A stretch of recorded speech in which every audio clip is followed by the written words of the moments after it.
এই একটা মাত্র তরকারি দিয়ে আমি ভাত খাবো। অন্য কোনো তরকারি দিয়ে ভাত খাবো না। যা কিছুই রান্না করো সবকিছু আমি রেখে এই তরকারিটা দিয়ে ভাত খাবো। এটা কিন্তু আমার কথা না। এটা হচ্ছে আমার ছেলের কথা। আজকে আমার ছেলের পছন্দের চিংড়ি মাছের দো পেঁয়াজা রান্না করব। আর এটা এতটাই মজা হয় ঘরোয়া উপকরণ দিয়েই অল্প সময়ের মধ্যেই রান্না করা যায়। তো এখন আমি রান্না করব চিংড়ি মাছের দো পেঁয়াজা। আসসালামু আলাইকুম। তো এখন আমি চিংড়ি মাছগুলা কুটিয়ে ধুয়ে তারপর পরিষ্কার করে নিচ্ছি। এই চিংড়ি মাছের রগটা আমি এখন কিভাবে ফেলাচ্ছি আপনারা দেখে নিন। যারা এটা জানেন না তারা দেখে বুঝে নিতে পারেন যে আমি কিভাবে রগটা ধরে টান দিলে ভিতর থেকে চলে আসে। আর যে চিংড়িটা মাঝারি সাইজের হয় ওই চিংড়িটার রগটা ভিতর থেকে আসে না, তখন কিন্তু চিংড়ি মাছটা মানে মাঝখান দিয়ে কেটে নিতে হয়। কেটে তারপরে বের করে নিতে হয়। আর এটা যদি সহকারে রান্না করেন তাহলে কিন্তু চিংড়ি মাছটা খেতে একদমই ভালো লাগবে না। এজন্য আমি সবগুলা চিংড়ি মাছের রগগুলো আমি ময়লার রগ যেটা এটা আমি ফেললে তারপর পরিষ্কার করে নিচ্ছি ধুয়ে।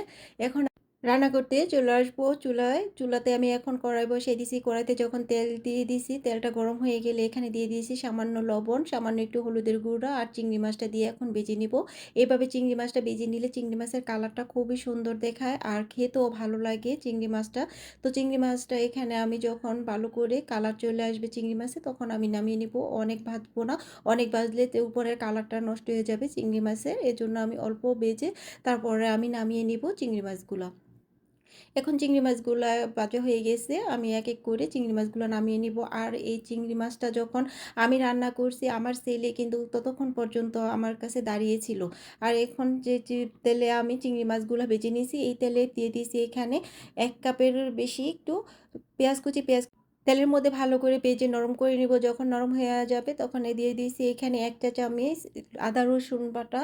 এরপর দিয়ে দিব হাফ চা চামচ জিরা গুঁড়া, ১ চা চামচ হলুদের গুঁড়া, ১ চা চামচ মরিচের গুঁড়া আর ২ টা টমেটো কুচি দিয়ে ভালো করে একটু মশলার সাথে মিশিয়ে নিব। এরপর সামান্য একটু পানি দিয়ে এখন মশলাটাকে আরও কিছুক্ষণ সময় কষিয়ে নিব।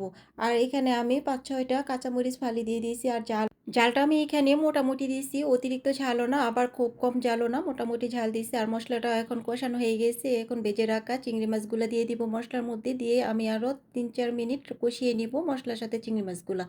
আর আমার ছেলে এখানে দাঁড়িয়ে দাঁড়িয়ে দেখতেছে আর ভাবতেছে কোন চিংড়িটা বড়। সে বড় চিংড়িটা খাবে। সবসময় যখন তরকারি রান্না করি সে বড় মাছটাই খাবে। আসলে প্রত্যেক বাচ্চারাই মনে হয় এরকম করে। তো কাদের বাচ্চারা এরকম করে যে বড় মাছ মাংস দেখে তারা ওই বড় মাছ মাংসটাই বেছে নিয়ে তারপর খায়? কমেন্ট করে অবশ্যই জানাবেন। এই তো চিংড়ি মাছটার মধ্যে এখন আমি পানি দিয়ে দিছি হাফ কাপ। এখন আমি ঢাকনা দিয়ে রান্না করে নিয়েছি আরও ২-৩ মিনিট। তারপরে আমি ধনেপাতা কুচি দিয়ে দিছি। ধনেপাতা কুচিটা এই চিংড়ি মাছের দো পেঁয়াজের মধ্যে দিলে কিন্তু অনেক সুন্দর একটা ফ্লেভার আসে। যারা পছন্দ করে না তারা স্কিপ করতে পারেন। আর যারা পছন্দ করেন তারা অবশ্যই দিবেন আপনাদের ঘরে যদি থাকে। আমার ঘরে ছিল এজন্য আমি দিয়েছি। চিংড়ি মাছটার মধ্যে ধনেপাতাটা দিলে খেতে খুবই ভালো লাগে, সুন্দর একটা ফ্লেভার আসে।